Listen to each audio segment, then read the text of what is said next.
સુરતમાં બરોડા ક્રિકેટ એસોસિએશનની રસાકસી વધી છે। બીસીએ ચૂંટણીમાં રિવાઇવલ અને ગઠબંધન જૂથ વચ્ચે સીધો જંગ જામ્યો છે। સત્તાધારી જૂથ સામે રોયલ અને સત્યમેવ જયતે જૂથ એક થયા છે।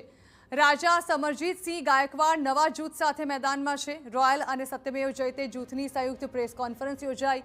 રણજી ટીમના ખરાબ પ્રદર્શન માટે વહીવટદારોને જવાબદાર ગણાવવામાં આવ્યા। બરોડા ક્રિકેટનો વિકાસ કરવાની કામગીરી કરવા અંગે નિવેદન અપાયું। એમને ક્રિકેટર્સ આપણા સફળ થાય, બરોડાનો ક્રિકેટનો વિકાસ થાય એના માટેના પૂર્ણ પ્રયત્નો કરવામાં આવશે। એ વિઝન અને મિશન સાથે જ આ ઇલેક્શન અમે લડવા માંગીએ છીએ અને એ માટેના સંપૂર્ણ પ્રયત્નો અમે કરીશું। એના માટે અમે ઘણા બધા ક્રિકેટરોને બી અમારી જોડે લઈ રહ્યા છે। એમના સલાહ સૂચનો અમારા માટે બહુ જ અગત્યના છે અને ક્રિકેટિંગ મેટર્સ અમારા માટે પ્રાઇમરી મુદ્દો રહેશે। તો બીસીએ ચૂંટણીમાં ફરીવાર પ્રણવ અમીન અને સમરજીત ગાયકવાડ જૂથ વચ્ચે જંગ જામશે, જેને પગલે સમરજીત જૂથ તરફથી દર્શન બેંકર અને પ્રણવ અમીન જૂથ તરફથી કિરણ મોરે પ્રમુખ પદના ઉમેદવાર છે।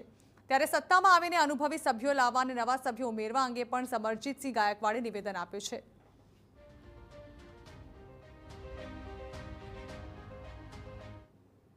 ખાસ કરીને હોદ્દેદારોમાં જે કોઈ વ્યક્તિઓ ઉભા રહેશે, એક્સપિરિયન્સ અને જે ક્રિકેટની માહિતી છે એવા લોકો હોવા જોઈએ અને રેપ્રેઝન્ટેશનને લઈને પણ એમાં આ જે અમારા ટોક્સમાં એ અનફોર્ચ્યુનેટલી એ થઈ નહીં શક્યું। એટલા માટે હવે જેમને ક્રિકેટ અને બીસીએને ક્રિકેટને આગળ લઈ જવામાં ઇન્ટરેસ્ટ છે એવા બધા અમે સાથે આવ્યા છે।